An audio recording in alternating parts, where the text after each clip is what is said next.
Roma era esplendorosa en la era imperial, pero no era el caso a principios del siglo VIII a.C. Cuenta la leyenda que fue fundada por Rómulo en el 753 a.C., justo donde su hermano y él fueron recogidos por una loba. La historia de la antigua Roma se divide en 3 etapas: monárquica al principio, luego republicana y finalmente imperial. Las ruinas romanas más importantes son las de la etapa imperial, que además fue la más rica de la historia de Roma.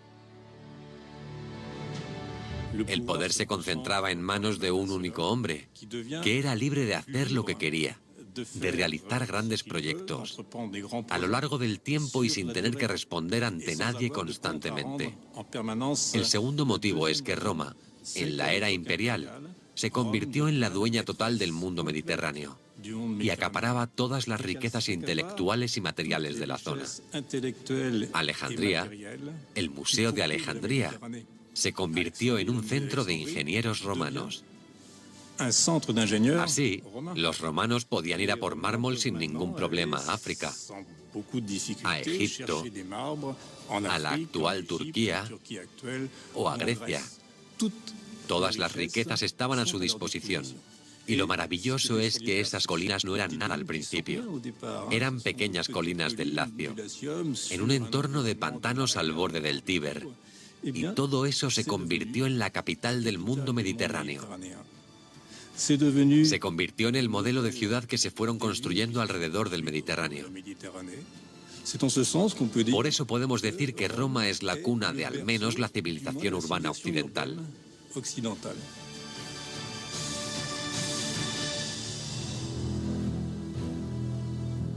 El imperio de Roma alcanzó dimensiones de 3 millones de metros cuadrados y su autoridad se extendió a 90 millones de habitantes. Roma fue la ciudad más poblada del mundo antiguo. Se cree que en el siglo I a.C. había alrededor de 1 millón de habitantes en Roma. Es algo colosal. Es una auténtica megalópolis, teniendo en cuenta que Roma es 6 veces más pequeña que la ciudad de París. París tenía poco más de 2 millones de habitantes. Y Roma, 1 millón en una superficie 6 veces más pequeña. La población vivía bastante apretada en callejuelas estrechas y sinuosas. Faltaba espacio por todas partes. Estalló entonces en Roma una crisis de alojamiento. Eso significa que hizo falta construir a lo alto para alojar a todas esas personas.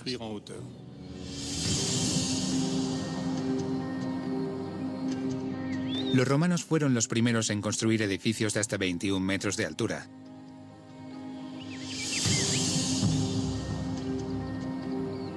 Con 5, 6 o 7 pisos. E hicieron decenas de miles de ellos.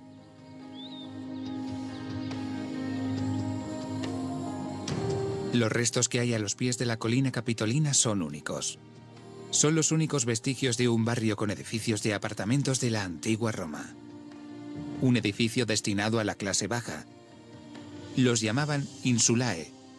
Era el nuevo modelo urbano diseñado para las grandes ciudades. Entonces, se dieron cuenta de que tenían que construir verticalmente.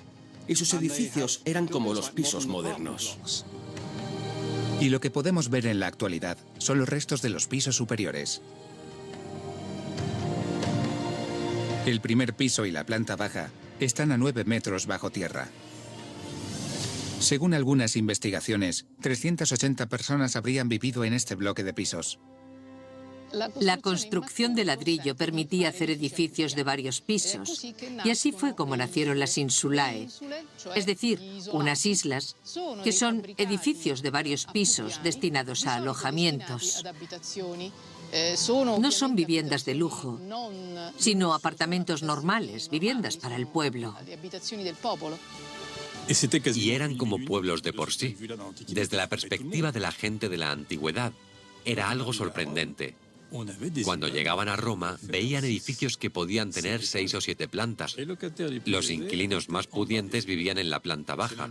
Es al contrario que ahora. Y es por motivos lógicos. No había ascensores. La segunda razón importante era que no había abastecimiento de agua en los pisos superiores. Los inquilinos debían hacerse con cántaros y jarras y llenarlos en las tinas que había bajando la escalera, probablemente con agua de una de las 1.352 fuentes de la ciudad. Y la tercera razón es que se utilizaba mucho la madera en estas construcciones y los incendios eran muy frecuentes. El fuego era un grave problema para las construcciones tradicionales cuando estaban hechas de madera. Y siempre había madera, en los techos o en los suelos. Así que cuanto más alto vivían, más peligroso era. Para calentarse y para cocinar tenían braseros portátiles y lámparas de aceite para alumbrar. Y es comprensible que tanto con esos braseros como con las lámparas de aceite, que se colgaban donde fuera, que se transportaban a mano o que se posaban en los muebles, el mínimo vuelco podía acabar en una catástrofe. En la era imperial se contabilizaron más de 46.000 insulae.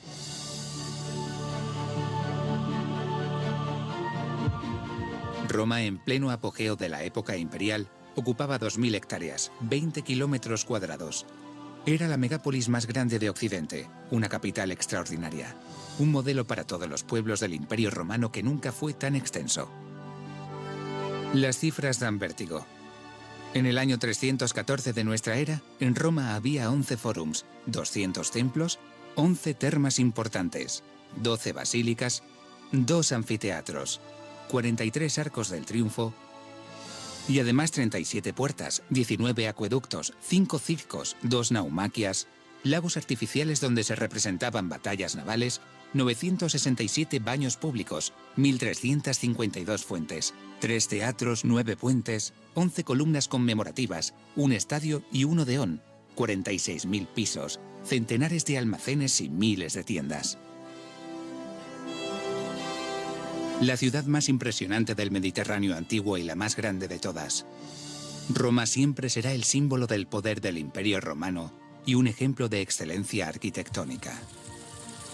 La calidad del hormigón romano, las nuevas formas de ahorrar espacio, las numerosas innovaciones junto con una perfecta maestría técnica y el talento de sus artistas nos dejan un patrimonio único y universal, con ese duomo que reúne a todos los dioses en pie para siempre.